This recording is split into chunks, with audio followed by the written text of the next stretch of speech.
They called them female eunuchs, and on April of 1421, the Forbidden City echoed with the sound of 3,000 of them dying. This was not a swift execution by a clean blade. It was a slow, methodical extermination, carried out hour after hour with bamboo rods. By sunset, the courtyard stones were so soaked in blood that architects would later recommend their replacement. But the most chilling part wasn't the massacre itself, it was the silence that followed. Imperial historians immediately went to work, not recording the horror, but erasing it, deleting an entire generation of palace women from history, their names and lives vanishing as if they had never been born. But mass murder on this scale is never random. It is a symptom of a deep sickness within the heart of an empire. So what could have happened inside the Forbidden City to provoke a massacre of such epic proportions? Why were these women called female eunuchs? And what secret was so dangerous that an emperor would choose to murder nearly 3,000 women and then erase their memory, just to keep it buried? To understand how mass murder became palace protocol, we need to go back to the beginning, to the moment when 13-year-old girls first heard the recruitment drums echoing through their villages. The drums echoed through village streets. Recruitment day had arrived, and mothers clutched their 13-year-old daughters, knowing they might never see them again. Every 3 years, this sound rolled across China like thunder. Imperial agents needed fresh bodies for the palace machine, 22,000 workers at its peak, with girls and women making up the vast majority. The math was simple and brutal. Select 5,000 girls from across the empire, eliminate 4,700 through staged trials, keep the 300 most perfectly broken. In the spring of 1407, a girl named Chen stood in a line of 1,000 others, all between 13 and 15 years old. The selecting eunuch walked past, his silk shoes barely whispering against stone. He paused at every 10th girl, studying face shapes, checking teeth like livestock at market, measuring shoulder width with painted wooden rods. The sound of crying filled the courtyard, not from the girls, who'd been warned that tears meant instant rejection, but from the mothers pressed against the gates outside. The first cut eliminated 700 girls in Chen's group. Too tall, too short, too pretty. Not pretty enough. The agents had quotas to fill, but standards to maintain. Palace maids needed to be invisible, attractive enough not to offend royal eyes, plain enough not to tempt them, but the selection criteria would shock even hardened slavers. They checked for body odor by making girls stand in closed rooms for hours. They tested voices by forcing them to recite poems until their throats went raw. They examined feet, hands, even the way girls breathed while sleeping. The second round was worse. Intelligence tests designed to fail most applicants. Memory trials, where girls had to repeat complex instructions after hearing them once. Physical endurance challenges, standing motionless for 6 hours, carrying water jugs up endless stairs, maintaining painful positions until muscles screamed. Chen watched girl after girl collapse, saw them dragged away by guards. What happened to the 4,700 rejects remains one of history's darkest secrets. Some sources suggest they were sold to brothels. Others claim they were simply released back to families who no longer wanted daughters soiled by imperial rejection. The truth likely varied by region and decade, but one fact remained constant: rejection meant social death. By the third day, only 300 girls remained from Chen's original 1,000. They'd survived the cuts, proven their endurance, demonstrated the perfect balance of competence and submission. Palace representatives declared them chosen for imperial glory. The 300 winners had no idea they'd just lost everything. That night, they were loaded onto covered carts. No goodbyes allowed, if families were told that emotion would disturb the girls' preparation for palace service. Chen heard her mother's wailing grow fainter as the cartwheels turned. Around her, 299 other girls sat in darkness, some praying, others already learning the first lesson of palace life. Silence was survival. The journey to the capital took weeks. At each stop, handlers reminded them of their fortune. They'd eat better than their families ever would. They'd see wonders beyond village imagination. They'd serve the Son of Heaven himself. But Chen noticed something the others missed. Their handlers never looked them in the eyes, never used their names. Already, they were being trained to disappear. And once inside those palace walls, these children would discover that their bodies, and even their thoughts, no longer belonged to them. The first word they stole from her was the simplest one in any language: I. On Chen's first morning in the Forbidden City, The head matron gathered the new girls in a windowless chamber. The woman's face showed decades of palace service. Skin pale as paper, eyes that never quite focused, movements so controlled they seemed rehearsed. She spoke in a whisper that somehow carried to every corner. From this moment, you have no self. The word I is forbidden. The word me is forbidden. The word mine does not exist. Instead, they learned replacement phrases. This unworthy slave begs to eat. This lowly servant requests permission to sleep. This insignificant one has soiled herself and awaits punishment. Every self-reference required. Self-degradation. Every thought had to be filtered through layers of submission before it could be spoken. The trainers used bamboo switches on girls who slipped. Quick strikes to the throat when someone accidentally said, "I want," or "I think." By the end of the first week, Chen heard the girl beside her whimpering in her sleep, practicing the phrases even while unconscious. This worthless body. This worthless body. This worthless body. But stealing their words was just the beginning. They couldn't own possessions. Even the clothes on their backs belonged to the palace. They couldn't own time. Every moment was scheduled, supervised, controlled. They couldn't own space. Sleeping quarters were assigned and could be changed without warning. They couldn't even own their memories. During training, girls were forced to recite new versions of their past, edited histories where their families had generously gifted them to palace service. The psychological destruction went deeper. Trainers would ask trap questions. What does this slave think about the morning meal? Any answer beginning with thought or opinion earned punishment. The correct response was always deflection. This unworthy one consumed what the palace generously provided. Even their dreams would be policed. Girls who talked in their sleep faced interrogation about what visions had disturbed their rest. Dreams of home, family, or freedom were classified as mental rebellion. Chen learned to empty her mind before sleeping, to think of black silk and nothing else. She watched other girls break under the pressure. One morning, a girl named Lin accidentally said, "I," while asking for water. The punishment for accidentally saying, "I," would haunt survivors for decades. Not just the 100 strikes with split bamboo, but the public humiliation. Lin was forced to kneel in the courtyard while other trainees took turns denouncing her selfishness. Each girl had to contribute an insult or face punishment themselves. The matrons had perfected this system over centuries. They understood that physical chains were unnecessary when mental ones were properly forged. By the end of 3 months, most girls couldn't even think in first person anymore. Their internal monologues had shifted to the required third-person degradation. Chen caught herself thinking, "This slave is hungry," instead of feeling hunger as her own sensation. Some girls found creative resistance. They'd touch their faces in darkness, trying to remember what I felt like. They'd trace their names in dust when no one was watching. But these small rebellions came with enormous risk. The palace had informants everywhere, girls who'd been broken so completely they found purpose in reporting others. The final test came after 6 months. Each girl was brought alone before a panel of senior matrons. They were asked a simple question: "Who are you?" The correct answer was silence. Those who spoke any words, even the permitted self-degradations, had failed. They still believed in their existence enough to deny it. Only those who responded with perfect emptiness, who had truly internalized their non-existence, were allowed to proceed to palace service. Chen passed by, forgetting she'd ever been asked a question at all. Her sense of self had been so thoroughly erased that even direct interrogation couldn't find it. If they couldn't even think of themselves as human, how could they resist what came next? The complete choreography of their submission. She'd been walking backwards for 3 hours, her neck cramping, dishes balanced on trembling arms, all because turning her back on royalty meant death. The rule was absolute. No palace maid could ever show her back to anyone of imperial blood. Not the emperor, not his wives, not even the youngest prince still crawling on silk cushions. This meant developing an entirely new way of moving through space, the choreography of submission that twisted bodies into permanent damage. Chen learned the basic positions within her first week of full service. The sideways shuffle when passing royalty in corridors, pressing against walls until paint flaked onto their clothes. The backwards walk when leaving any room containing imperial presence, counting steps to avoid collision while balancing whatever they carried.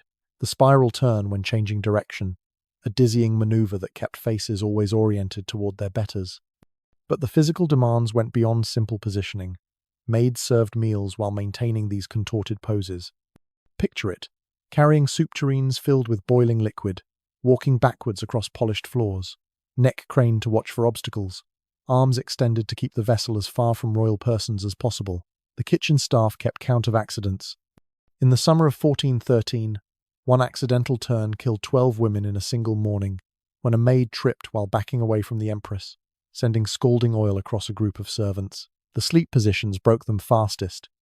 Even in their quarters, maids who served the inner palace had to maintain readiness poses, lying on their sides facing the door, knees bent, ready to spring into backwards motion if summoned. They couldn't truly rest even in sleep. Senior maids would conduct midnight inspections, beating anyone found facing the wrong direction or sprawled in natural sleep positions. Chen's body began showing damage within months. A permanent curve developed in her spine from the constant backwards lean. Her neck muscles seized into spasms that lasted days. The soles of her feet, always sliding rather than stepping properly, developed chronic inflammation. The muscle damage was permanent. Decades later, elderly palace survivors could be identified on sight by their distinctive sideways gait, their heads constantly tilted, as if still checking for imperial presence. The choreography had variations for every situation. Cleaning required a crab-like sideways crawl, always keeping shoulders aligned toward the room's imperial seat, even when empty. During festivals, when royalty might appear anywhere, maids moved in defensive formations, rétisier, groups of 4 or 6 creating human shields, so at least some could maintain proper positioning, regardless of royal approach angles. Winter brought its own torments. Ice made backwards walking lethal, but the rules never relaxed. Chen watched a girl named Wei slip on frozen stones, instinctively turning to catch herself. The breach of protocol was reported immediately. Wei received 200 strikes despite her broken wrist from the fall. Protocol violations were absolute, regardless of circumstance. Some developed extraordinary spatial awareness, able to navigate entire palace sections backwards without stumbling. These women became valuable, assigned to the most dangerous routes where a single misstep meant death. But even expertise couldn't prevent all accidents. The palace records, when they bothered recording servant deaths, show a steady stream of positioning-related fatalities, women who backed off balconies, downstairs, into wells. The psychological toll matched the physical. Constantly monitoring their body position relative to unseen threats created a state of permanent hypervigilance. Maids developed peripheral vision so acute they could detect movement behind them, but this came at the cost of never truly focusing on anything. Their eyes darted constantly, checking angles, measuring distances, calculating escape routes that kept their faces properly oriented. Even years after leaving service, survivors maintained these movements. Chen met a woman 20 years free of the palace who still backed out of rooms, still slept in the readiness position, still felt phantom pain in her neck from checking for royalty, who no longer commanded her. The body remembered what the mind tried to forget. But the physical contortions paled compared to what they demanded of women in the emperor's bed. There, the choreography of submission would require not just controlling their movements, but suppressing every natural response their bodies could produce. The physician's instructions were precise. Breathe shallow, eyes unfocused, suppress all muscle response, become a corpse that happens to be warm. In the Forbidden City's inner chambers, selected maids faced demands that went beyond physical submission. They had to master the art of non-existence, even while being used. The emperor and high-ranking princes required women who could provide bodily service, while showing no signs of life, no hint of participation, no suggestion that they experienced anything at all. The training began with breathing exercises. Natural breath was too loud, too alive. Trainees spent hours learning to pull air silently through barely parted lips, keeping their chests still, suppressing even the smallest movement of ribs. They practiced until monitors couldn't detect respiration from an arm's length away. Any woman whose breathing was audible during service faced immediate punishment, MNO, not for disturbing royal pleasure, but for presuming to exist in that space. Next came facial control. No expression was permitted, not pain, not pleasure, not fear, not disgust.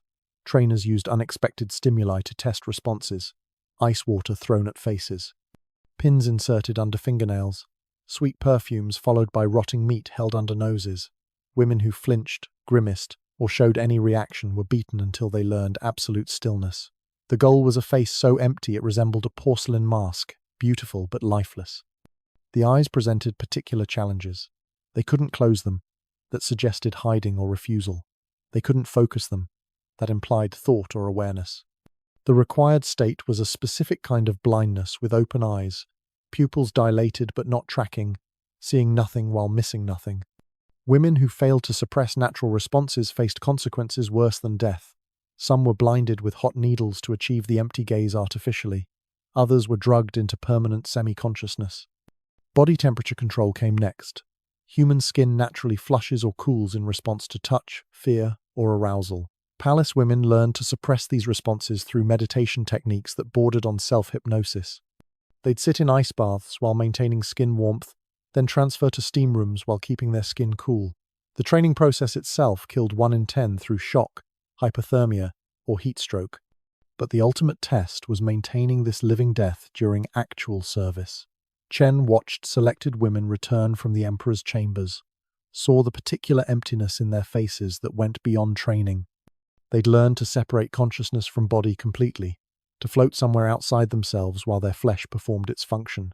Some never fully returned to their bodies afterward.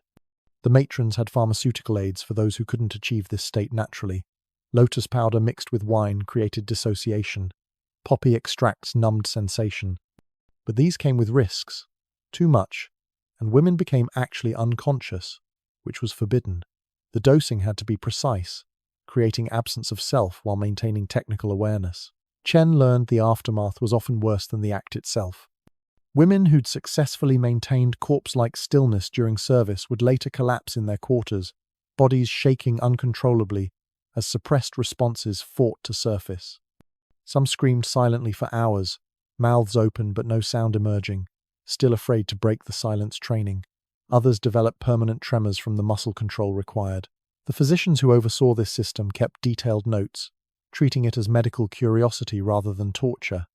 They documented optimal breathing rates, muscle relaxation sequences, meditation techniques for consciousness suppression. Their clinical tone made the horror more absolute, reducing women to biological machines programmed for non-responsive function. Some women found escape through complete mental fracture.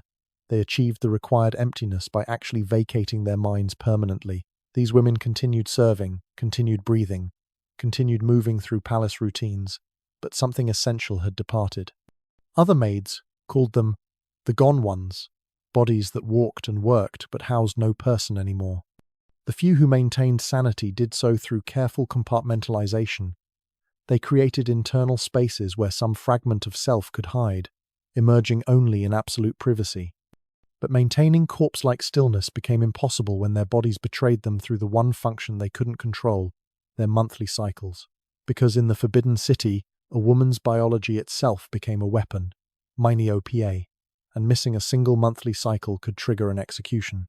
She counted days on hidden marks scratched into jade, 28, 29, 30, and with each passing hour, her terror grew. In the Forbidden City, menstruation meant surveillance. Every palace maid had to report her cycle to the Ministry of Internal Affairs, recording start dates, end dates, flow intensity, any irregularities. Missing a report meant 50 bamboo strikes. But reporting inaccurately could mean death, because a missed cycle might indicate pregnancy, and unauthorized pregnancy was treason against the imperial bloodline. The system trapped women between competing impossibilities. Report too early and face beating for false alarm that wastes ministerial time. Report too late and face execution for concealing potential contamination of palace purity. The margin for error was measured in hours, not days. Chen watched women scratch counting marks on any surface they could find. Jade ornaments, wooden bed frames, even their own skin when nothing else was available. The physical inspections were degrading beyond description. Palace physicians, always male, would examine women who reported irregularities. These examinations happened in open courtyards, where other maids were forced to watch, part medical procedure, part public humiliation. The physicians used metal instruments to check for signs of pregnancy, their cold tools and clinical efficiency making the violation complete. But the real torture was the waiting. A woman whose cycle was even 1 day late entered a state of escalating panic. She couldn't eat. Nausea would be seen as pregnancy confirmation. She couldn't rest. Exhaustion suggested bodily changes. She couldn't work efficiently. Distraction implied guilt. The palace matrons watched for these signs, creating a feedback loop where fear itself became evidence of wrongdoing. Chen witnessed the fate of Li, a kitchen maid whose cycle had always been irregular. When it disappeared for 40 days, she was dragged before the ministry. Her protests that she'd never been near any man fell on deaf ears. The penalty for being wrong was 100 bamboo strikes administered over 3 days. Not enough to kill, but sufficient to leave permanent damage. Li survived the beating but lost the ability to walk without a cane. The cruelest aspect was that many women's cycles naturally stopped under palace conditions. Malnutrition, stress, and constant physical demands could suppress menstruation for months. But the system made no allowances for natural causes. A stopped cycle meant suspected pregnancy, regardless of impossibility. 3 women died that month from the anxiety alone, their bodies shutting down under the weight of anticipated punishment. Some women tried to force their cycles to remain regular. They'd consume dangerous herbs, insert foreign objects, even injure themselves to produce blood on schedule.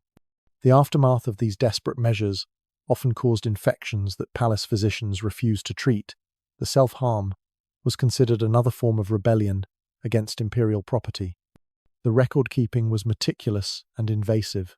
Each woman's cycle was tracked on wooden tablets, creating a massive archive of female biology. Patterns were analyzed, irregularities investigated, connections drawn between women whose cycles aligned.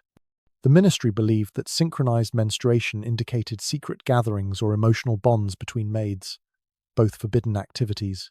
For women who served in the inner palace, the scrutiny intensified. They might encounter male royalty, making pregnancy theoretically possible. These women faced monthly virginity examinations in addition to cycle tracking. The examinations were performed by elderly matrons who'd internalized the system's cruelty, their rough handling designed to punish as much as inspect. The psychological warfare extended to false accusations. Matrons would sometimes claim a woman had missed her report when she hadn't, forcing her to prove her innocence through physical examination. The terror of these false charges often disrupted women's cycles, creating the very irregularity they were accused of hiding. Chen learned to read the signs of a woman approaching cycle panic, the compulsive counting, the hidden marks, the specific tension that built as each day passed without blood. She saw women celebrate the arrival of painful cramps like a reprieve from execution. She watched others collapse in relief at the first spot of red, knowing they'd survived another month. But for those confirmed pregnant, the real nightmare was just beginning. The palace had special protocols for women carrying unauthorized life, and these procedures made everything else seem merciful by comparison. The wet nurse heard her own infant's cries echoing from the servants' quarters while the imperial baby suckled at her breast, milk meant for her child, now feeding her oppressors. The Forbidden City required 40 wet nurses for each imperial baby. Not as backup or rotation, all 40 served simultaneously, creating an industrial milk production system that prioritized royal infants while destroying common families. These women, selected from among palace maids who'd become pregnant and lower-class mothers from surrounding districts, entered a specific hell designed around their biology. The selection process began immediately after birth. Inspectors arrived at hospitals and homes, checking new mothers for milk quality, quantity, and health indicators. Women who passed initial screening were taken within days of giving birth, their own infants left with relatives or wet nurses who couldn't meet imperial standards. The irony was razor sharp. She women deemed good enough to nourish royal babies weren't permitted to feed their own. Inside the palace, wet nurses lived in specialized quarters near the imperial nurseries. Every 3 hours, day and night, they reported for feeding duty. 10 women at a time would line up while royal babies were passed between them, each infant sampling multiple sources to ensure the highest quality nutrition.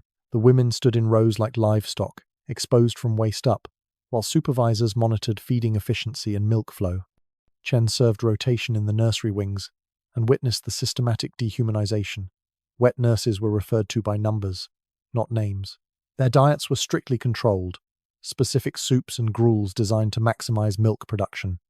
They were forbidden from experiencing strong emotions that might sour the milk. Crying for their own children earned punishment. Expressing any preference for feeding schedules was rebellion. The wet nurse's own babies had a 60% mortality rate. Without their mother's milk, fed on rice water and thin substitutes by overwhelmed relatives, These infants died at rates that would constitute genocide in any other context, but their deaths weren't even recorded in official documents. Also, royal babies didn't merit notation in palace records. The milk theft went beyond simple feeding. Palace physicians had theories about essence transference. BSRT believed royal babies could absorb positive qualities through milk. This meant wet nurses underwent personality testing, intelligence examinations, even beauty evaluations. Women deemed to have undesirable traits were expelled, their milk considered contaminated. The selection criteria changed with imperial whims, creating constant anxiety among the nurses. Physical modifications were sometimes required. Nurses with inverted nipples underwent painful stretching procedures. Those whose milk flow was deemed insufficient received hormone treatments derived from animal glands. Some women's milk dried up from grief over their own children, leading to brutal force-feeding regimens designed to restart production. The palace treated their bodies as machines, applying whatever modifications were needed to maintain output. The psychological torture was precisely calculated. Wet nurses could sometimes hear their own infants crying in the servants' quarters, close enough to recognize the sound, too far to respond. Guards were instructed to carry crying babies past the nursery windows, allowing mothers glimpses of their children while they fed imperial offspring. Some women broke completely, attempting to smuggle their own babies into feeding rotations. These attempts ended in execution for both mother and child. The economics were staggering. Each wet nurse provided approximately 20,000 feedings over their service period, representing hundreds of gallons of milk.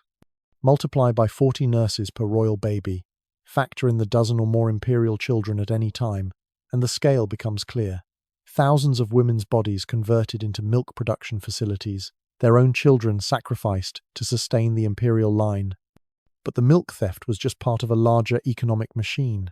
The palace extracted years of unpaid labor from these women beyond nursing. Between feedings, they worked as seamstresses, cleaners, and general servants. Their compensation was mere subsistence, the thin soup, shared quarters, and the promise that their surviving children might receive palace employment when grown. Some nurses attempted resistance through contamination. They'd eat forbidden foods, hoping to make their milk unpalatable. They'd fake illness to avoid feeding duty. But the palace had countermeasures for everything. Food contamination led to force-feeding of approved diets. Illness resulted in invasive examinations and punishment for attempted sabotage of imperial nutrition. The wet nurses who survived their terms left broken in specific ways. Many couldn't bear to look at their own children afterward, seeing only the royal babies they'd been forced to prioritize.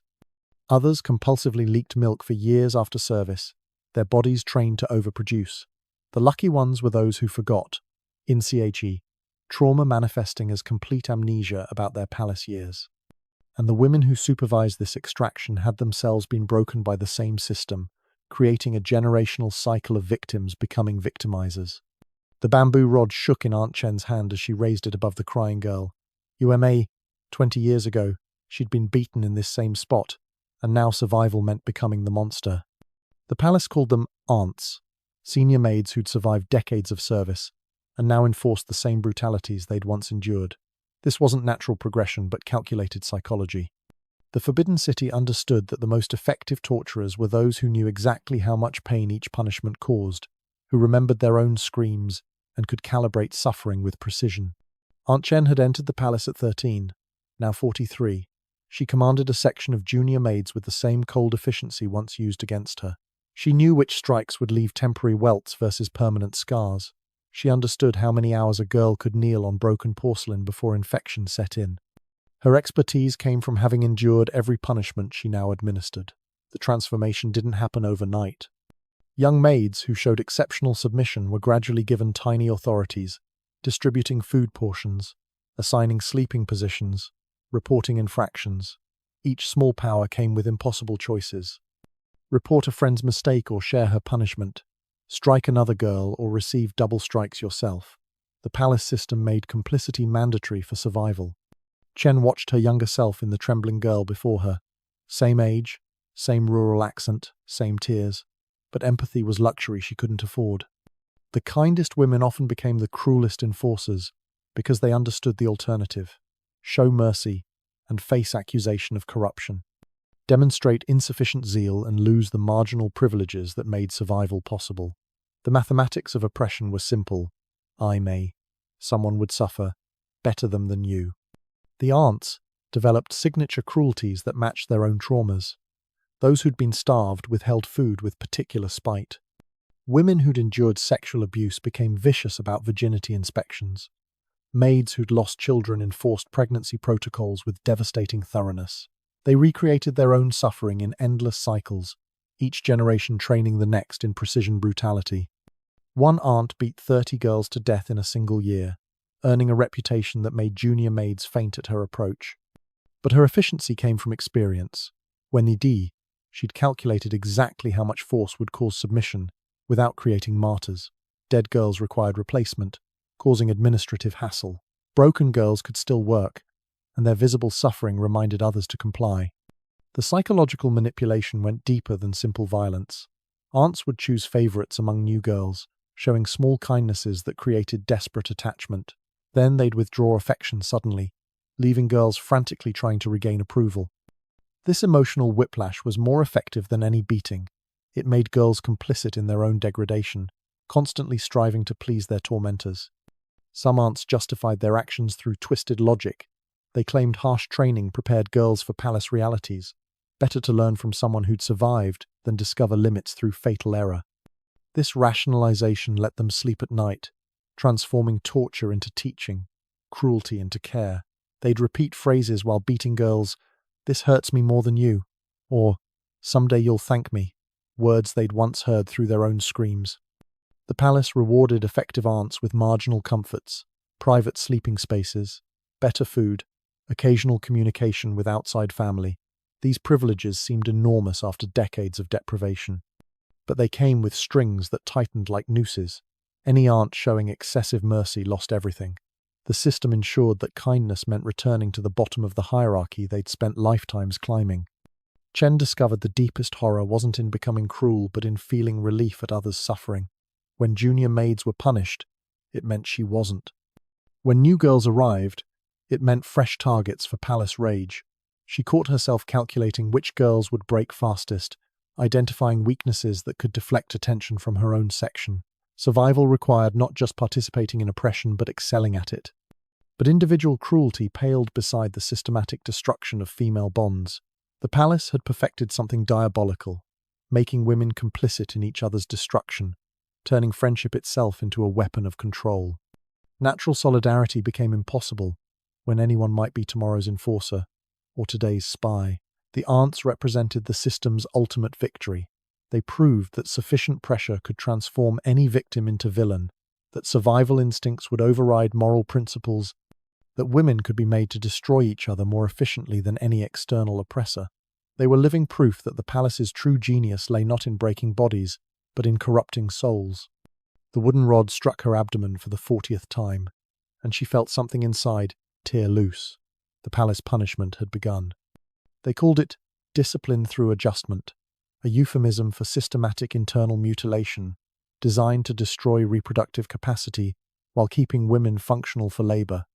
Unlike male eunuchs who underwent single surgical procedures, female palace workers faced repeated brutal interventions that accumulated damage over years of service. The process began with force feeding. Women scheduled for adjustment were given wine mixed with powerful narcotics, lotus extract, poppy tears, and herbs that induced dissociation. The dosage was carefully calibrated, enough to prevent full resistance, not enough to block pain completely. The palace wanted women conscious enough to remember their punishment but impaired enough to prevent effective struggle. Next came the positioning. Women were stretched between wooden frames, arms and legs bound to prevent protective movements. Senior matrons supervised while younger enforcers, often recently adjusted women themselves, carried out the beating.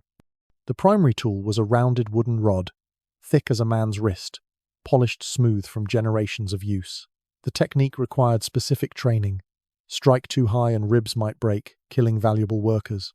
Strike too low and damage might be insufficient. The target zone was precise, the lower abdomen, where reproductive organs nestled unprotected by bone. 40 strikes was standard for first offences. Repeat punishments increased by 20s, until women either died or achieved the desired sterility. Chen witnessed her first adjustment during her 3rd year of service. The victim was Ming, a kitchen maid who'd been caught sending messages to her village family. As punishment for divided loyalty, she was sentenced to reproductive correction. The sound haunted Chen for decades, not screams, which were muffled by leather strips, but the wet thudding of wood against flesh, rhythmic as drum beats. After the beating came the healing phase. Plant ash mixed with salt was packed against the abdomen to draw out corruption. The mixture burned like acid, creating additional agony while supposedly preventing infection. Women lay in isolation cells for days, bodies rigid with pain, while matrons monitored for signs of internal bleeding. Only 3 in 10 survived the procedure without permanent visible damage. The internal injuries were precisely what palace administrators intended. Massive bruising of reproductive organs often led to scarring that blocked fallopian tubes. Repeated trauma could cause the uterus to detach partially, creating chronic pain and eliminating pregnancy possibility.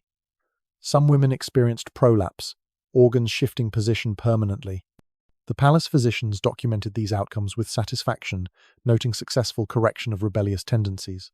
Those who lived faced a slower death through infection and chronic pain. The plant ash treatment, while preventing some immediate infections, created its own complications. Women developed adhesions, internal tissues fusing together in response to trauma. Digestive systems were compromised by organ displacement. Many lost bladder control from nerve damage, adding humiliation to agony. But some women chose an even more horrific fate. Rather than wait for palace-administered punishment, they performed their own adjustments, using whatever implements they could find. Kitchen knives, broken pottery, sharpened bamboo, desperation drove them to self-mutilation that often exceeded official punishments in severity. The palace's response to these acts was telling. Women who survived self-adjustment still received official beatings for attempting to control their own correction. The psychological aftermath matched the physical trauma. Women who'd undergone adjustment often couldn't stand being touched, even by female friends offering comfort. They developed specific phobias, inability to look at wooden objects, panic at the smell of ash, involuntary flinching at counting rhythms. Some retreated into complete silence, their minds fleeing bodies that had become sites of torture. The system's efficiency was terrifying. By creating graduated punishments, the palace ensured that women lived in constant fear of the next level. First-time offenders who survived their 40 strikes knew that any future infraction meant 60.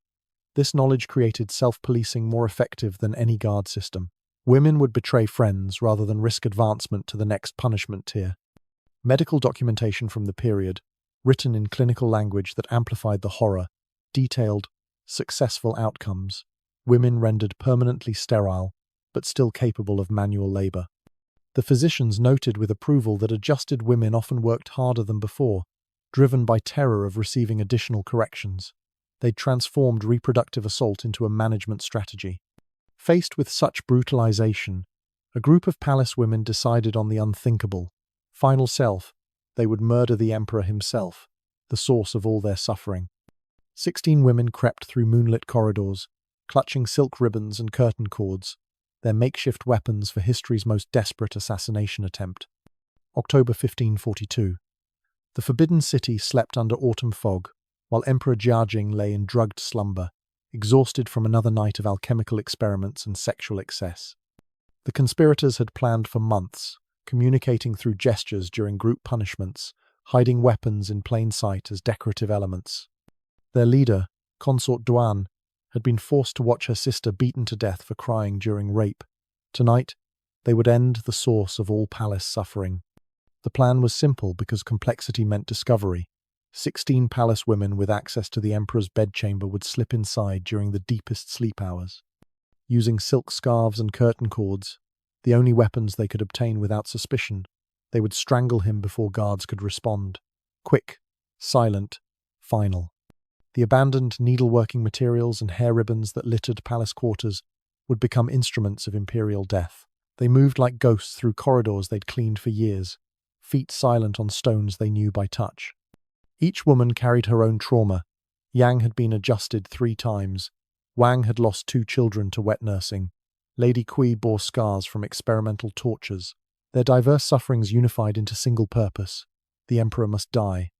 Reaching the bedchamber required passing 3 guard posts. But palace security focused on external threats.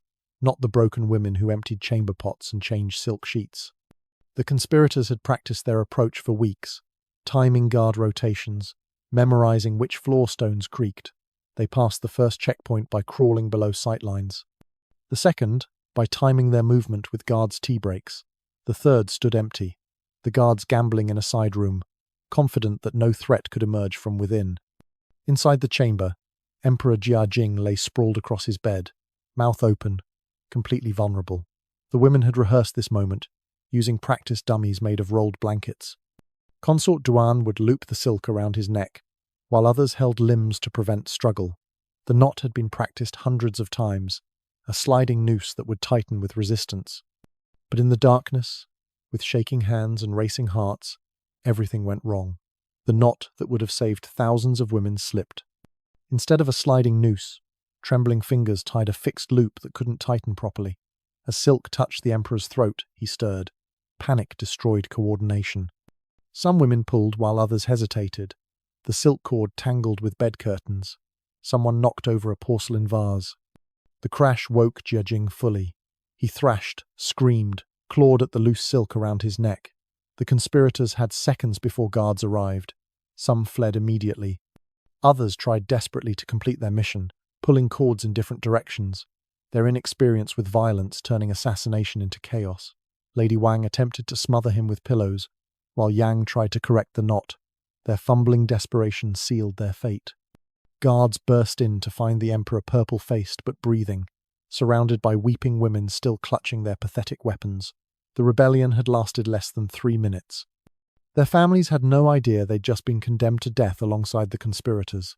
Palace justice didn't stop at individual punishment. Treason required generational erasure. The interrogations began immediately. Not to determine guilt, the women had been caught literally red-handed, but to uncover the full network. Torture experts worked through the night, breaking fingers, burning flesh, extracting names. But the conspirators had been clever in their recruitment. They'd involved only those already destroyed by palace life, women with nothing left to lose. The circle remained small because hope itself had been so thoroughly crushed. The executions were public spectacle. All 16 women died by slow slicing in the palace courtyard, the process taking 3 days to complete. But first, they watched their families suffer the same fate. Mothers, sisters, daughters, even infant nieces, all condemned by association. The message was clear. Rebellion against the emperor would result in the destruction of entire bloodlines. The reprisals would make previous punishments seem merciful. Every palace woman faced increased scrutiny. Group gatherings were forbidden. Women couldn't possess any fabric longer than a handspan. Even looking at curtain cords became suspicious behavior. The failed assassination had given the palace excuse to implement controls they'd always desired, but couldn't previously justify. Jiajing himself became paranoid beyond reason. He moved bedchambers nightly, trusted no female servants, demanded male eunuchs taste test everything he consumed. The women's desperate attempt to end their suffering had only intensified it for those who remained. And the failed assassination triggered a new wave of brutality that would culminate in the mass murder of 2,800 women, bringing us back to that blood-soaked morning in 1421. Lady Kui dipped her brush in ink mixed with her own blood, determined to record what the palace historians were already beginning to delete. April 22nd, 1421. As bodies still cooled in the execution grounds, Imperial historians gathered in the palace archives. Their task: eliminate any record of the previous day's massacre, not minimize or reframe, completely erase. 2,800 women would vanish from history as thoroughly as their bodies would disappear into mass graves. The emperor had decreed that the event never happened, and in Imperial China, the emperor's word could rewrite reality itself. The mechanics of erasure were methodical. First, destroy primary records. The Ministry of Internal Affairs maintained detailed logs of all palace workers: names, ages, villages of origin, dates of service. These documents were burned in special furnaces designed to leave no readable ash. Next, eliminate secondary references. Payment records, food allocation lists, dormitory assignments, ATAs, any document that might indicate 2,800 people had once existed required destruction or alteration.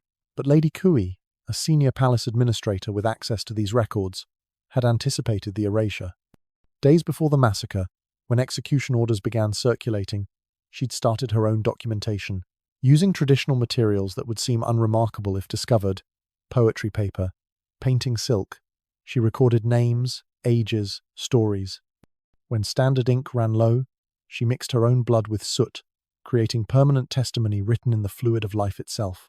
The official historians faced a complex task. Simply destroying records would leave suspicious gaps. Instead, they had to create alternate narratives.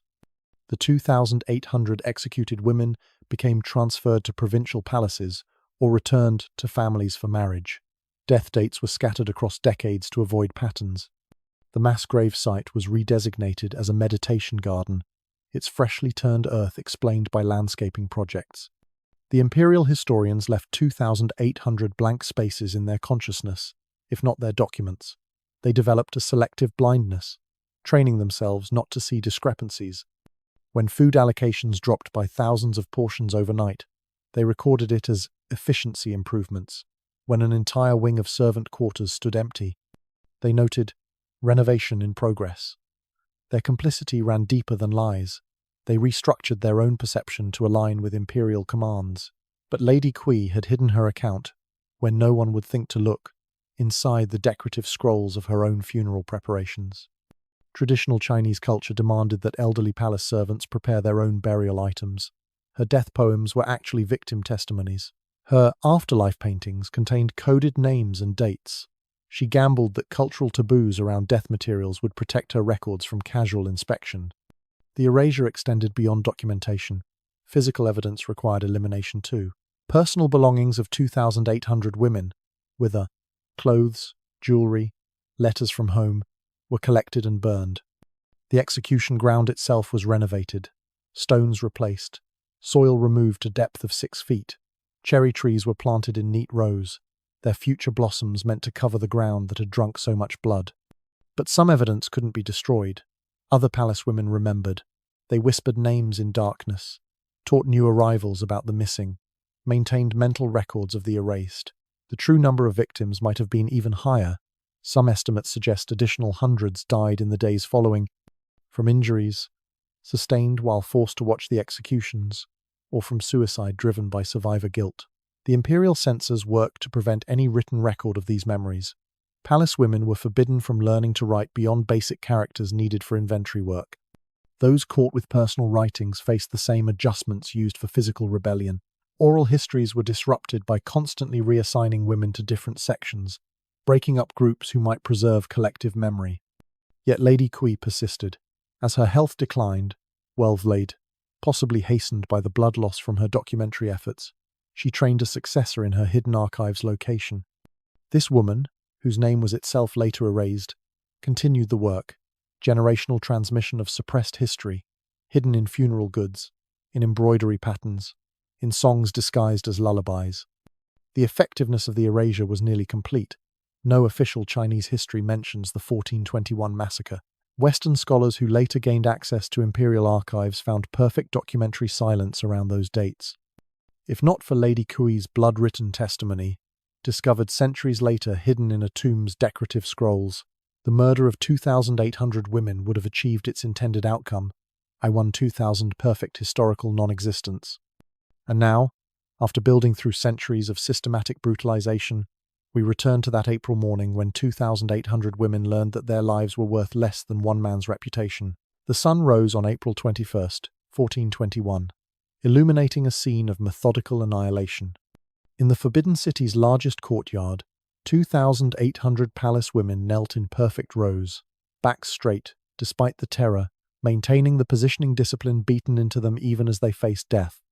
The Emperor Yongle had ordered their execution in response to a single rumor, DAI, that his favorite concubine's suicide stemmed from his sexual inadequacy rather than her supposed guilt over imagined crimes. The mechanics of mass murder required organization. Guards divided the women into groups of 50, each assigned to teams of executioners who specialized in lingqi, death by 1,000 cuts. But this wouldn't be the prolonged artistry reserved for special criminals. Time constraints demanded efficiency. The cuts would be fewer but deeper, designed to kill within hours rather than days. Still, multiply hours by 2,800, and the mathematics of suffering become staggering. The sounds built in waves. First, the whisper of blades being sharpened, metallic songs that merged into ominous harmony. Then, footsteps as executioners took positions, leather boots crushing cherry blossoms that had fallen overnight, the petals mixing with blood that would soon flow.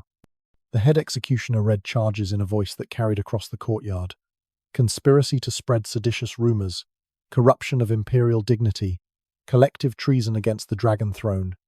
As blades began their work, the forced silence of palace training finally broke. Screams erupted, not pleas for mercy, which training had eliminated, but pure expressions of agony. Some women called out names of children they'd never see again. Others recited fragments of Buddhist prayers. Many said nothing, their voices stolen by years of enforced muteness, dying as silently as they'd lived. By midday, the courtyard stones were invisible beneath blood. Executioners rotated in shifts, exhausted by the sheer scale of killing. Bodies were dragged to growing piles at the courtyard's edges, creating mountains of flesh that would require days to burn. The air filled with iron scent of blood mixing with incense. The palace burned to mask the smell, jasmine and death, creating a perfume that would haunt survivors forever. Emperor Yongle himself appeared at the height of the slaughter, carried in a sedan chair to observe his command's fulfillment. He stayed only minutes, long enough to confirm the massacre's reality, then retreated to his chambers. Historical accounts suggest he spent that night with new concubines, proving his virility to himself while thousands died for questioning it. The killing continued past sunset. Torches were lit to illuminate the final executions, casting dancing shadows that made the scene even more nightmarish. The last woman to die was reportedly the youngest, a girl who'd entered palace service just weeks before, caught in the nets of collective punishment. She died calling for a mother she'd never see again, her voice thin as thread before the blades silenced it forever. Within hours, the cover-up began. Bodies were burned in mass pyres outside the city, their ashes scattered in the river to prevent any memorialization. The courtyard underwent complete renovation, every stone replaced, every trace of blood erased. Cherry trees were planted in strategic rows, their roots drinking deeply from soil enriched by human remains. By the time sunrise came again, physical evidence of the massacre had vanished, but the erasure went deeper. Palace records were altered retroactively, showing these women had never existed. Their families were told various lies. Daughters had died of sudden illness, been transferred to distant provinces, chosen religious retirement. The few who pressed for truth faced implied threats that silenced questions. An entire generation of women was deleted from history with bureaucratic efficiency that would inspire future genocides. Today, tour guides lead visitors through that same courtyard, now famous for its cherry blossoms. They speak of imperial glory, architectural marvels, cultural treasures. No plaques mark where 2,800 women died. No monuments honor their erased existence. The Palace Museum's official histories maintain the silence imposed 6 centuries ago. The greatest mass murder of women in recorded Chinese history remains unrecorded, its victims as invisible in death as they were forced to be in life. This is what systematic dehumanization creates, a world where 2,800 human beings can be slaughtered and erased so completely that questioning their existence seems like historical fiction. The female eunuchs of China's imperial palace left no autobiographies, no portraits, no tombs. They exist now only in blood-written testimonies hidden in funeral scrolls and the genetic memory of generational trauma. Their story reminds us that history is written not just by victors, but by those who control which victims are allowed to exist in memory at all.